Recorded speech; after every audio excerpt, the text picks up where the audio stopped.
आप सबको मेरा प्रणाम। मैं हूं रुद्रशेखर जोशी।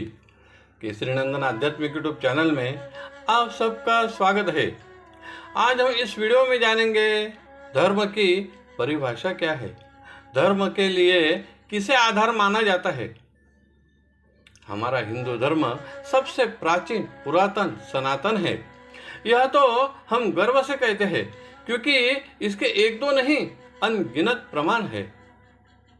आज भी वैज्ञानिक जहाँ भी खोज करते हैं तो खोजने पर हिंदू धर्म की जड़ें तो मिल ही जाती है। जब से सृष्टि का निर्माण हुआ है, ग्रह, नक्षत्र, तारे, चंद्र, सूर्य का निर्माण हुआ है, तब से हिंदू धर्म का निर्माण हुआ है।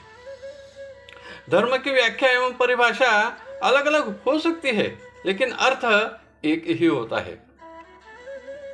जगत स्थिति कारणम प्राणिनाम साक्षात अभ्युदय निःश्रेयस हेतुर्य सधर्मः। यह व्याख्या श्री आद्य शंकराचार्य जी ने की है। इसी को सामान्य तरीके से ऐसा कहा जा सकता है, वेदों को प्रमाण मानकर 6 शास्त्र, 18 पुराणे, श्री रामायण, महाभारत, भागवत ग्रंथ जैसे सभी धर्म के ही आधार है। ऐसा मानकर इन्हीं के अनुसार आचार, विचार और व्यवहार करना, यानी नीति नियमों का पालन करना ही धर्म है। वैशेषिक सूत्र 2 में धर्म की परिभाषा इस प्रकार की है, जिसके द्वारा अभ्युदय और निःश्रेयस की सिद्धि हो वह धर्म है। महाभारत के स्वर्गारोहण पर्व अध्याय 5 श्लोक 63 में कहा है, भारी से भारी विपत्ति पड़ने पर भी धर्म का त्याग नहीं करना चाहिए। धर्म ही मनुष्य का जीवन है, प्राण है। इस लोक तथा परलोक में कल्याण करने वाला है। धर्म के प्रभाव का वर्णन महाभारत के विराट पर्व में कहा है। जहाँ धर्म का प्रभाव होता है वहाँ धन, धान्य और सुख समृद्धि होती है। दुर्व्यसन, दुराचार, दुर्गुणों का त्याग करके सद्गुणों का पालन करते जो धर्म कार्य करते हैं, ऐसे व्यक्ति, सज्जन जो भी हो वह करता है, उसे धार्मिक कहते हैं। इसलिए धर्म शब्द के साथ धर्म शास्त्र, धर्म संस्कृति, धर्म संस्कार ऐसे शब्द जुड़े होते हैं। इन सभी में लाखों मंत्र है, श्लोक है, नीति नियम है। इतना तो हम जान नहीं सकते। तो सामान्य तरीके से क्या करना चाहिए, इसके संदर्भ में सोचते हैं। एक व्यक्तिगत रूप से अपने माता, पिता, पत्नी, संतान, इनके प्रति जो कर्तव्य कर्म है वह करके भगवान की भक्ति करते हुए जीवन को सफल कर सकते हैं। 2. सामाजिक रूप से सभी समाज श्रेष्ठ है। केवल अपने साथ साथ सभी कर्म करते हुए, धर्म कर्म करते हुए मानवीय जीवन को सफल करे, यही उद्देश्य होना चाहिए। 3. देश के संदर्भ में हमारा सभी का एक ही उद्देश्य हो, भगवान की भक्ति करते हुए, नीति नियमों का पालन करते हुए जो भी कर्म करे वह अपने देश के हित के लिए ही होना चाहिए।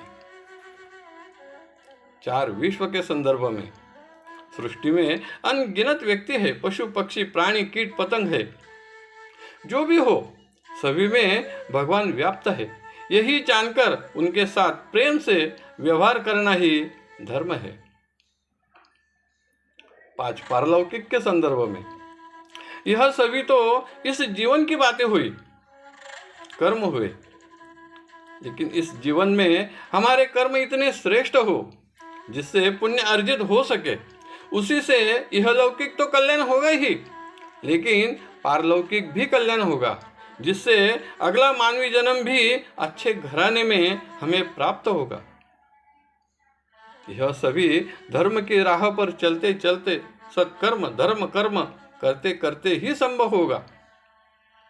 इसके लिए श्री भागवत ग्रंथ में धर्म के 30 लक्षण बताए हैं।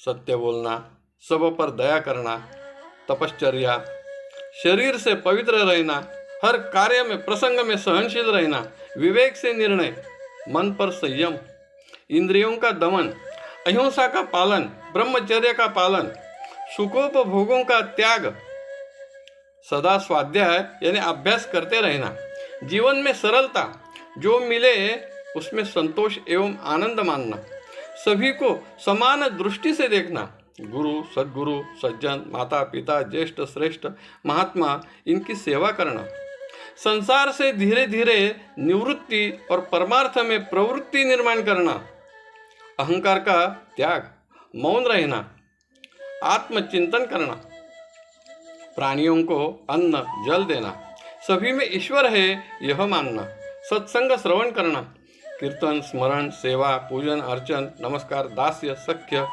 आत्मनिवेदन या आत्मसमर्पण, ऐसे 30 प्रकारों से आचरण एवं कर्म करना ही परम धर्म है, मानव धर्म है।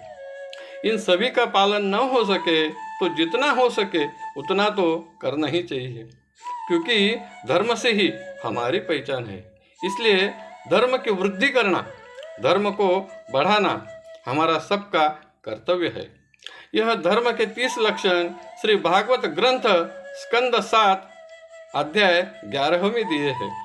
यह जानकारी आपको अगर अच्छी लगी तो ज़रूर लाइक करें, शेयर करें, सब्सक्राइब करें। धन्यवाद। नमस्कार। जय केसरी नंदन।